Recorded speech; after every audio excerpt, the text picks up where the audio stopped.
Huyu mwalimu kumbe ni shetani, mranyama za watoto, mchawi mkubwa.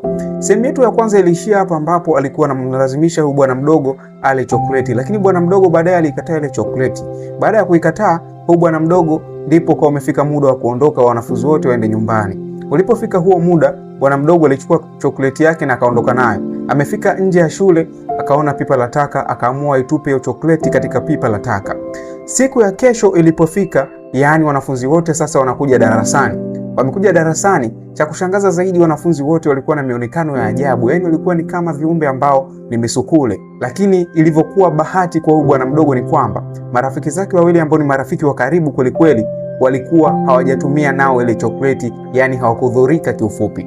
Baada ya kuwa hawajadhurika, ndipo hili jitu ama huyu mwalimu ambaye ni mchawi akawa amekuja darasani. Amefika darasani, akawa ameandaa chokoleti nyingine ili aje kumlisha huyu bwana mdogo kwa lazima.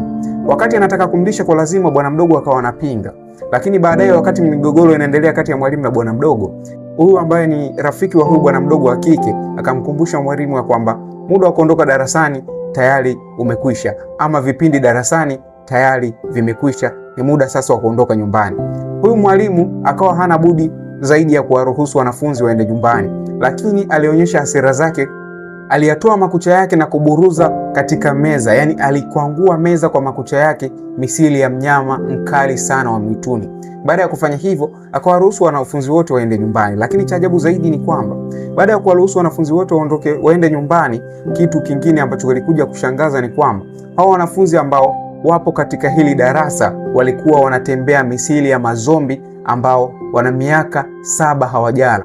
Baada ya kuwaruhusu, ndipo huyu bwana mdogo pamoja na marafiki zake wawili hawa ikabidi wafuatilie kuhusiana na historia ya shule yao ili wamgundue huyu mwalimu ni kiumbe wa aina gani. Kwenye pekuzi zao walikiona kitabu ambacho kinaelezea historia ya shule yao. Baada ya kukiona kile kitabu, wamekisoma kwa makini, wakaja kugundua kwamba huyu mwalimu ana miaka 100 akiwa katika hii shule. Yaani ana miaka 100 katika shule hii.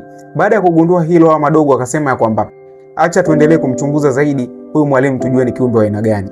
Baada ya kuanza harakati zao za kumchunguza huyu mwalimu, walienda katika ofisi ya mkuu wa shule hii.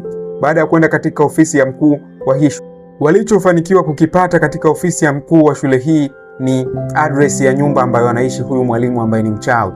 Baada ya kuipata hiyo address, usiku hawakulala, ikabidi waende katika nyumba ambayo anaishi huyu mwalimu. Wamefika katika nyumba ambayo anaishi huyu mwalimu, kitu walichotaka kukifanya walikuwa wanakijua wao. Lakini walipofika hapa katika hii nyumba, nje tu wakaona yule mwalimu wao anafungua dirisha na kufungua pazia, kisha